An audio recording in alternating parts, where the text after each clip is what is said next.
Lately, I've noticed a lot of people talking about the idea of the Renaissance man. So today, I want to dive into one of my favorite thinkers and a perfect example of a Renaissance man, the French philosopher Michel de Montaigne. In his masterpiece, The Essays, Montaigne shows insight and knowledge on all kinds of topics, especially learning and education. If we want to bring the Renaissance man back today, there's no better person to learn from. Obviously, we can't cover everything he wrote. He has 107 essays, but we'll focus on 6 or 7 key ones. I also highly recommend picking up a copy of the essays yourself, because there's so much value in reading them firsthand. Let's start with how Montaigne approached learning.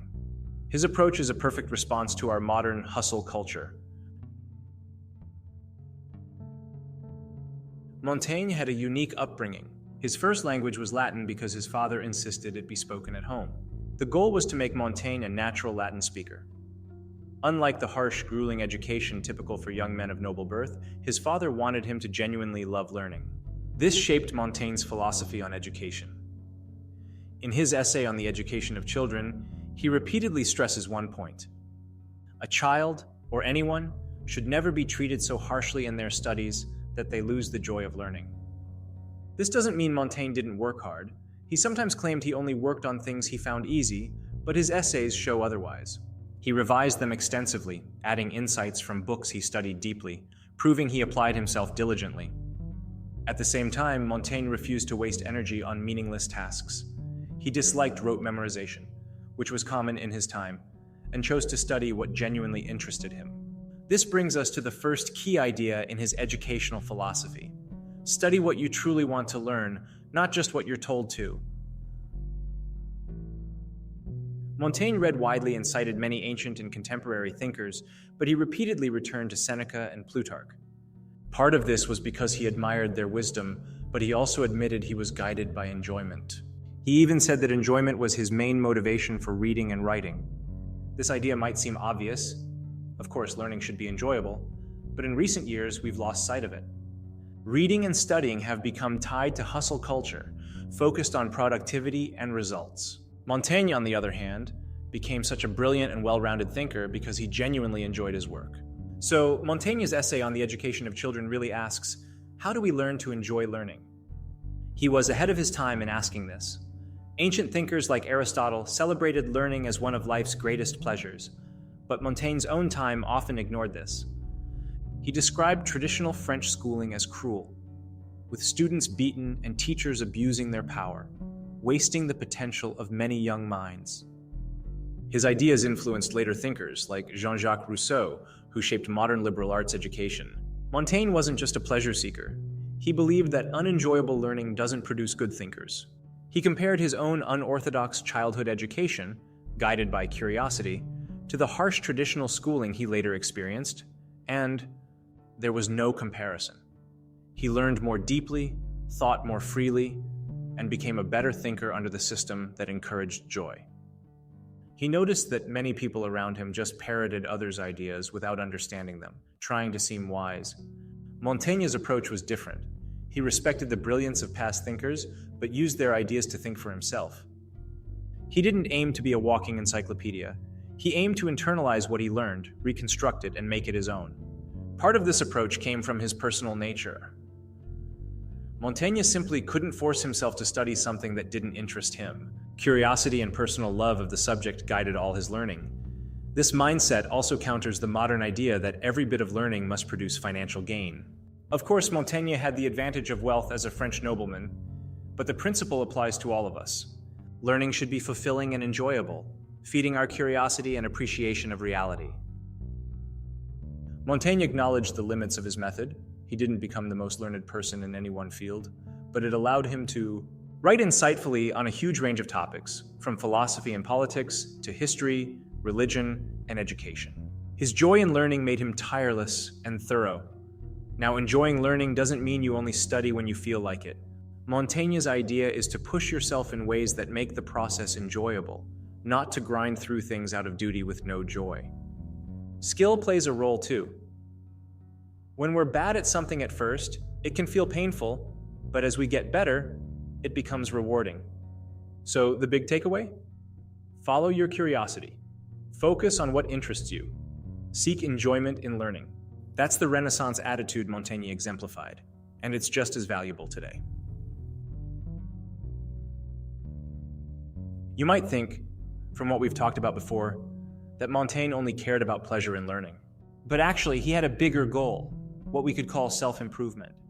And unlike a lot of modern self-improvement stuff that focuses on money, success, or dating, Montaigne's idea was more about refining your character and becoming a better person. This approach isn't new. Aristotle, for example, in his Nicomachean Ethics, talks about cultivating our character to become more virtuous.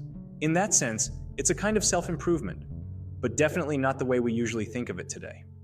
Montaigne explains his view on education best when he critiques people he calls pedants, those who study in ways that either don't help or even harm their character. In his essay on pedantry, he asks a question many of us have wondered: why can some people be so learned and educated, yet still act like fools? At first, Montaigne dismisses the idea that too much learning is bad. Some of the wisest people in history were also highly educated, so learning itself can't be the problem. The real issue is how we use what we learn. Learning only helps if it improves our character. Otherwise, it can make us arrogant, rigid, and dogmatic. Montaigne lived through the violent religious wars in Europe, so he knew how dangerous intense certainty could be. It could even lead people to kill. Even in daily life, learning can make us overestimate our intelligence. Just because we can memorize Plato doesn't mean we're as brilliant as he was. Montaigne doesn't discourage studying great thinkers. Far from it. But he wants us to stay humble and not overestimate what we know. For him, learning should show in how we behave, not just in how much we know. We don't have to imitate the thinkers we read, but we should let their ideas influence our character. For example, the goal of this video isn't just for you to understand Montaigne, it's to inspire you to engage with his ideas so they might change how you think and act in real life. This is harder than just learning facts, because much of our behavior is shaped by habit rather than intellect. Montaigne even suggests that habit governs more of us than conscious choice. Now, I'm a bit more forgiving of useless learning than Montaigne, but it can still have value if approached the right way. Take video game wikis, for instance. People spend hours cataloging facts and theories about games like Dark Souls or Skyrim. At first, this might seem pointless, but if done in the right spirit, it can improve skills like diligence and creativity, and even deepen enjoyment of the game. Ultimately, Montaigne thinks all learning should make us more virtuous. But what counts as a virtuous person? That's a debate thousands of years in the making. Still, most of us have an idea of the kind of person we want to be, not in terms of success or wealth, but in terms of character. For me, one quality I want to cultivate is intellectual humility, partly inspired by Montaigne. Intellectual humility means recognizing when others know more than you, understanding your limits, and learning from your mistakes instead of convincing yourself you're smarter than you are. A great example of this is Frank Ramsey, a philosophical genius who died very young but influenced game theory, economics, and logic. Despite his brilliance, he stayed humble and always open to learning from others. Reading about him reminds me how valuable intellectual humility is and motivates me to keep it in mind in my own life. Montaigne's advice really is to structure your learning around the kind of person you want to become. That doesn't mean ignoring enjoyment. Learning should still be compelling and fun, but it should also help you grow into a person you're proud to be. Interestingly, Montaigne also shows how to incorporate the ideas of others into your own thinking. He quotes classical poets and historians extensively, but he doesn't just repeat them. He reflects on how their ideas affect his character and judgment. This is a great model for how we can use what we learn to improve ourselves, not just fill our heads with information. If you want to learn a lot but aren't focused on just one narrow question, this approach keeps your learning meaningful and constructive. And speaking of learning lots of things at once, if you enjoy these videos, consider subscribing to the channel. In our modern world, there's more to see than anyone could ever see, and more to know than anyone could ever know. Montaigne, living not long after the printing press, faced a similar challenge in his own time. In the opening of his essay on education, he admits that his knowledge doesn't match what a full scholar might know, but he shares his thoughts anyway. Today, we're in an even more extreme version of Montaigne's situation, and we can learn a lot from the way he approached being a jack of all trades, master of none. Even though Montaigne downplayed his learning, he was actually very knowledgeable. Scholars who study him point out that his books were full of notes, showing he was a skilled reader who really got the most out of what he read. But he was right in saying he knew a little about many things rather than becoming a top expert in one area. This attitude taught him a kind of modesty. He knew enough to realize how much more there was to learn. He hadn't read every great poet or historian, and his theological knowledge wasn't at the level of a full seminarian. But he didn't fool himself into thinking a few books could make him an expert. Things are always more complicated than they first appear. Because of this, Montaigne was genuinely curious about other people. He was interested not just in experts, but in everyone's perspective. In his travel journals, he often asked everyone, from nobles to peasants, about culture, religion, history, and geography. He especially sought out theologians and priests eager to learn what they knew. Later, he would reference these conversations in his essays. Talking to so many different people helped him see where reasonable people might disagree. It made him aware of the limits of both his own knowledge and the knowledge of humanity as a whole. And that's especially impressive considering he lived during the Reformation, a time of intense religious conflict. Montaigne's recognition of different perspectives shaped his philosophy. He believed our viewpoint is just one of many reasonable positions. But there's a risk here. If you take too many perspectives into account, you might freeze up and never share your own opinion. Montaigne even jokes about a man who wouldn't say he had an itch without consulting scholarly debates about the nature of an itch. But Montaigne didn't want that for himself. He wanted to form his own perspective, to use his judgment in a way that was practical and virtuous. He didn't want philosophy to paralyze him with doubt. Unlike Descartes, who tried to build knowledge from absolute certainty, Montaigne's approach was different. He shared his views while staying aware they were temporary and open to challenge. Many of his essays read like he's thinking out loud, raising objections to his own ideas, responding, and refining his thoughts in real time. Even when he gave conclusions, he often left questions open for the reader. He wasn't afraid of being wrong, because being incorrect only matters if you think you know everything. Montaigne saw learning as a never-ending process. Recognizing his own ignorance actually freed him to be bold in forming opinions, while holding them lightly, knowing he might change his mind or someone might challenge him. This is what I like to call the paradox of learning. The more you learn, the more your opinions change over time. I've realized this in my own life. What I thought 5 years ago, or even 1 year ago, often seems wrong today, and I'll probably feel the same in the future. So how can we give opinions with confidence? Montaigne gives us a solution. Be bold, but humble. Share your perspective, but recognize its limits. This is especially relevant today. In Montaigne's time, it was hard to know everything. Now, it feels impossible to be an expert in anything without dedicating your life to a very narrow field. There's always someone who knows more. For example, I'm sharing my thoughts on Montaigne, but I'm not an expert. I've read a lot of his work, and I'm passing on my favorite insights. If I'm wrong, there's always a correction in the comments. This balance of forming views while staying humble is something we all need. Even the word essay comes from the French word essayer, meaning to try. That's exactly what Montaigne did. He tried, reflected, and shared his learning, all while recognizing how much he didn't know. And this is why Montaigne is so important today, especially in our internet age. He had brilliant philosophical ideas, but he also had an approach that balanced thinking for yourself with understanding your own ignorance. That balance is something we need more than ever. Sometimes Montaigne even reconsidered his own skeptical views. In one essay, he thought about following church authority on some matters, even when he didn't fully understand it. He wasn't a philosopher of definite answers, and his views shifted over time. This shows how hard learning is. Taking in many subjects, respecting those who know more, thinking for yourself, and not fooling yourself about what you know. It's not easy, but it's essential if we want to embrace a Renaissance-like curiosity. And finally, Montaigne's essays are legendary for one reason: knowing yourself. That's the ultimate goal of his philosophy.